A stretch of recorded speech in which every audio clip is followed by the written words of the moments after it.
sources of irrigation, in which first was furrow irrigation and second is sprinkler system. Sprinkler system में क्या होता है, इसमें perpendicular pipes are laid down in the field. इसमें perpendicular pipes जो होती है वो फील्ड में लगी हुई होती है. In which pipes are joint to the main pipeline, जिसमें पाइप्स मेन पाइपलाइन से ज्वाइंट होती है perpendicularly. Its first end is joined to the pipeline, main pipeline, and second and at the end point, it attached to the nozzle.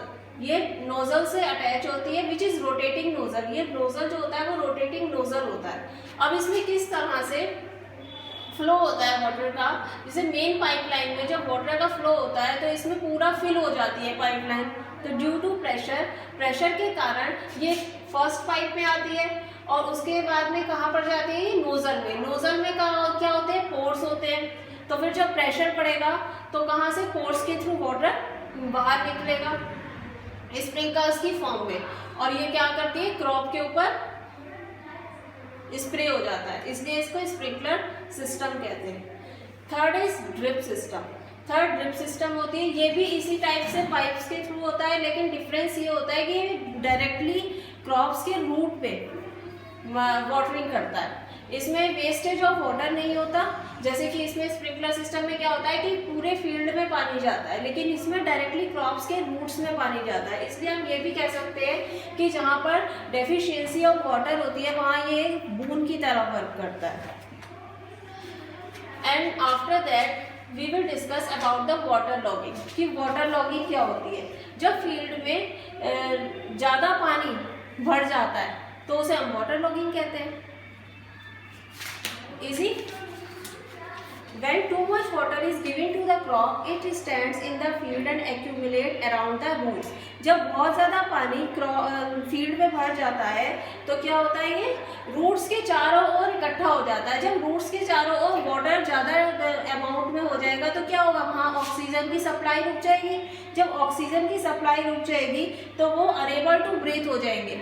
Crops जो है हमारे breathe नहीं कर पाएंगे, सांस नहीं ले पाएंगे. इस तरह से हमारे जो सॉइल में सॉल्ट का अमाउंट ज़्यादा बढ़ जाएगा. इस वजह से हमारी सॉइल की फर्टिलिटी क्या हो जाती है, रिड्यूस हो जाती है. जब क्रॉप्स ना तो ब्रीथ कर पाएंगे और फर्टिलिटी भी सॉइल की रिड्यूस हो जाएगी तो वो क्या करते हैं, सर्वाइव नहीं कर पाते. And after that protection from weeds. Protection from weeds पढ़ने से पहले हमें ये पता होना चाहिए कि वीड्स कहते कैसे. वीड्स होते हैं अनवांटेड प्लांट्स, जो कि जैसे कि फार्मर क्रॉप्स ग्रो करता है, लेकिन उसके साथ जो वीड्स होते हैं वो अपने आप ही ग्रो हो जाते हैं. इसका सबसे मेन एग्जांपल है चीनोपोडियम. बॉटनिकल नेम है और हिंदी में से बथुआ भी कहते हैं, बुक में नहीं है, लेकिन वीड्स का एग्जांपल है.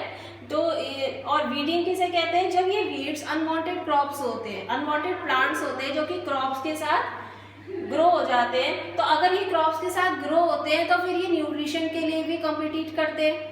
तो इस तरह से डेफिशिएंसी हो जाती है सॉइल में न्यूट्रिशन के लिए. इसलिए हमें क्रॉप्स को न्यूट्रिशन प्रोवाइड करने के लिए प्रॉपर इसकी वीडिंग करनी पड़ती है.